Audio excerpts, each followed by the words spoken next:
ici, vraiment. Je remercie Monseigneur Terlinden pour ses paroles et pour nous avoir rappelé la priorité de l'annonce de l'Évangile.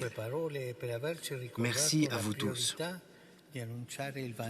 Dans ce carrefour qu'est la Belgique, vous êtes une église en mouvement.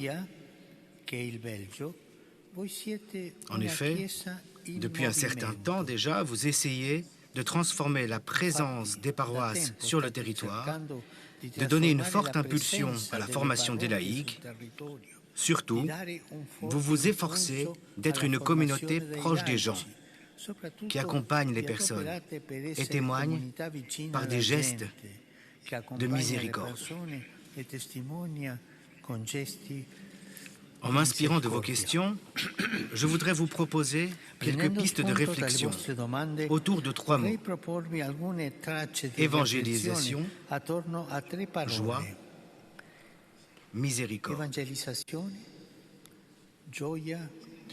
La première voie à parcourir, l'évangélisation. Les changements de notre époque et la crise de la foi que nous vivons en Occident nous ont poussés à revenir à l'essentiel, c'est-à-dire à l'Évangile, afin que la bonne nouvelle que Jésus a portée au monde soit à nouveau proclamée à tous, en faisant resplendir toute sa beauté. La crise, et toute crise, est un temps qui nous est offert pour nous secouer, nous interroger, échanger. C'est une occasion précieuse. Dans le langage biblique, on l'appelle kairos, une occasion spéciale, comme ce fut le cas pour Abraham, pour Moïse et tous les prophètes. Quand nous faisons l'expérience de la désolation, en effet, nous devons toujours nous demander quel message le Seigneur veut nous communiquer. Et que nous montre la crise? Qu'est-ce qu'elle nous fait voir, la crise? Nous sommes passés d'un christianisme installé dans un cadre social accueillant à un christianisme de minorité, ou mieux, un christianisme de témoignage. Et cela demande le courage d'une conversion ecclésiale pour initier les transformations pastorales qui touchent aussi les coutumes, les modèles, les langages de la foi, afin qu'elles soient vraiment au service de l'évangélisation. Je voudrais dire à Helmut que ce courage est demandé aussi aux prêtres. Être des prêtres qui ne se contentent pas de préserver ou de gérer un patrimoine du passé, mais être des pasteurs amoureux de Jésus-Christ et des pasteurs attentifs à saisir les questions de l'Évangile, souvent implicites, en marchant avec le peuple saint de Dieu. Et nous marchons un peu devant, un peu au milieu, un peu derrière. Et quand nous apportons l'Évangile, je pense à ce que nous a dit Yaninka. Le Seigneur ouvre nos cœurs à la rencontre de ceux qui sont différents de nous. Il est bon et même nécessaire qu'il y ait parmi les jeunes des rêves et des spiritualités différentes. Il doit en être ainsi, parce que les parcours personnels ou communautaires qui nous conduisent cependant au même but, à la rencontre avec le Seigneur. Frères et sœurs, dans l'Église, il y a de la place pour tous. Tous. Et personne ne doit être la photocopie de l'autre. L'unité dans l'Église n'est pas uniformité. Mais elle consiste à trouver l'harmonie dans la diversité.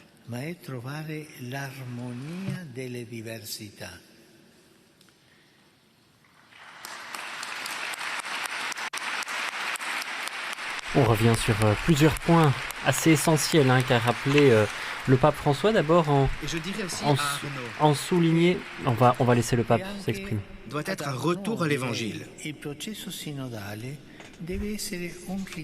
ne doit pas y avoir parmi les priorités quelques réformes à la mode. Mais non, il faut se demander comment pouvons-nous faire parvenir l'évangile dans une société qui n'écoute plus ou qui s'est éloignée de la foi. Posons-nous tous la question. Deuxième chemin, la joie. Nous ne parlons pas ici des joies liées à quelque chose de momentané. Et nous ne pouvons pas suivre les modèles de l'évasion et du divertissement consumériste. Il s'agit d'une joie plus grande qui accompagne et soutient la vie, même dans les moments sombres et douloureux. Et c'est un don qui vient d'en haut, qui vient de Dieu. C'est la joie du cœur suscitée par l'Évangile. C'est savoir que tout au long du chemin, nous ne sommes pas seuls et que même dans les situations de pauvreté, de péché, d'affliction, Dieu est proche. Il prend soin de nous et ne permettra pas à la mort d'avoir le dernier mot. Dieu est proche, la proximité. Bien avant de devenir pape, Joseph Ratzinger a écrit qu'une règle du discernement est la suivante. Là où la joie manque, là où l'humour meurt, là il n'y a même pas l'Esprit Saint. Et vice-versa. La joie est un signe de la grâce. C'est beau, hein? La gioia è un segno della grazia. È bello, eh? Nouveaux applaudissements, notamment des bourgmestres des communes proches de la basilique et de la ministre de l'Intérieur, Annelies Verlinden, qui est présente. Que votre prédication, votre célébration, votre service, votre apostolat, qu'il laisse transparaître la joie du cœur. Car cela suscite des questions et attire même ceux qui sont loin. La joie du cœur, pas le sourire du moment, la joie du cœur. Je remercie sœur Agnès et je lui dis, la joie est le chemin. Quand la fidélité semble difficile, nous devons montrer, comme tu l'as dit Agnès, qu'elle est véritablement un chemin vers le bonheur. Et alors, en entrevoyant où mène la route, on est davantage prêt à commencer le chemin. Troisième voie, la miséricorde. L'Évangile, accueilli et partagé, reçu et donné, nous conduit à la joie parce qu'il nous fait découvrir que Dieu est le Père de la miséricorde, que Dieu s'émeut pour nous, qu'il nous relève de nos chutes, qu'il ne retire jamais son amour pour nous. Fixons cela dans notre cœur. Jamais Dieu ne retire son amour pour nous. Mais, Saint-Père, même lorsque j'ai commis quelque chose de grave, jamais Dieu ne retire son amour pour toi. Et cela, face à l'expérience du mal, peut parfois nous sembler injuste, parce que nous appliquons simplement la justice terrestre, qui dit « Celui qui fait des erreurs doit payer ». Cependant, la justice de Dieu est supérieure. Celui qui s'est trompé est appelé à réparer ses erreurs. Mais pour guérir dans son cœur, il a besoin de l'amour miséricordieux de Dieu. N'oubliez pas, Dieu pardonne tout. Et Dieu pardonne toujours. Et c'est par sa miséricorde que Dieu nous justifie. Par cette miséricorde, il nous rend justes, parce qu'il nous donne un cœur nouveau, une vie nouvelle. Pour cela, je dirais à Mia, merci pour le grand travail que vous faites pour transformer la colère et la douleur en aide.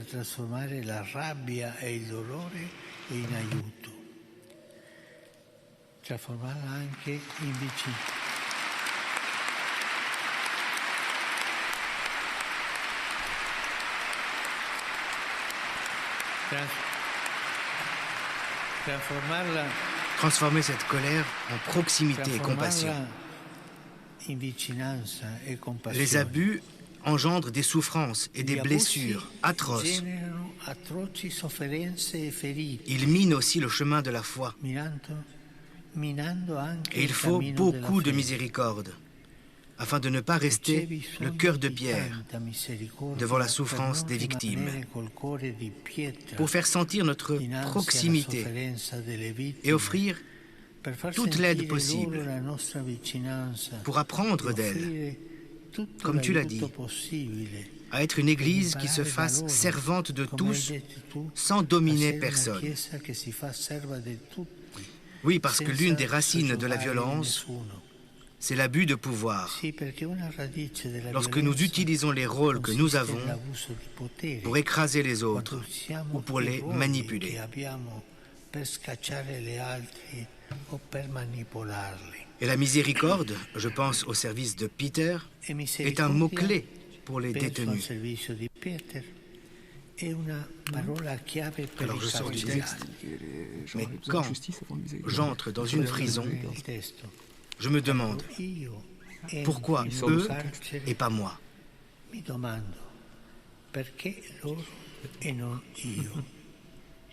Jésus nous montre que Dieu ne se tient pas à l'écart de nos blessures et de nos impuretés.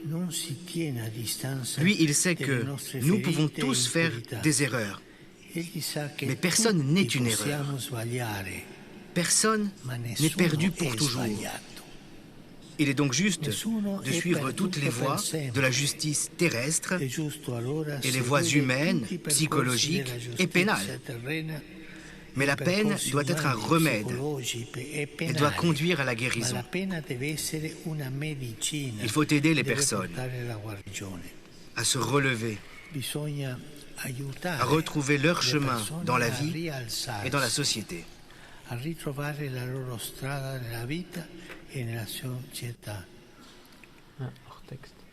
Une fois seulement dans la vie de tous, on peut regarder les personnes de haut en bas pour les aider à se relever. Il n'y a que là qu'on peut regarder de haut. Souvenons-nous, nous pouvons tous faire des erreurs. Mais personne n'est une erreur. Personne n'est perdu pour toujours. Miséricorde.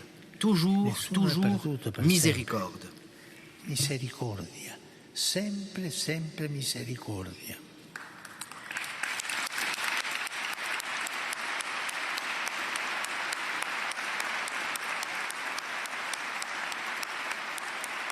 Sœurs et frères, je vous remercie.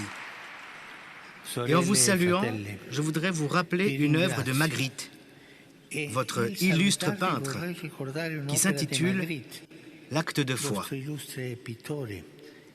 Elle représente une porte fermée de l'intérieur, mais qui, pourtant, est percée au centre. Elle est ouverte sur le ciel.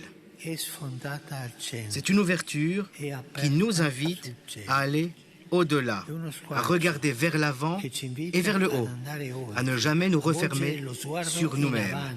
Jamais nous refermer sur nous-mêmes.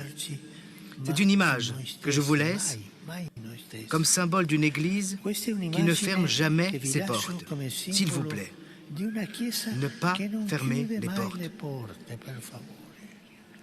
Une église qui offre à tous une ouverture sur l'infini, qui sait regarder au-delà.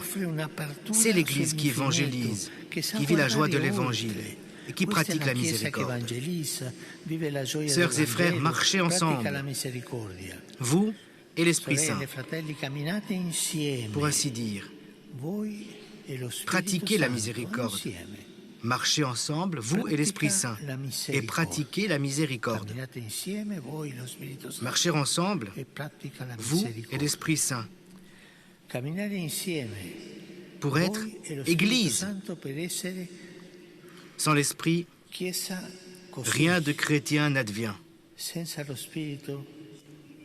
La Vierge Marie nous l'enseigne, notre Mère. Qu'elle vous guide, qu'elle vous garde. Je vous bénis tous de tout cœur. Et s'il vous plaît, n'oubliez pas de prier pour moi. Merci.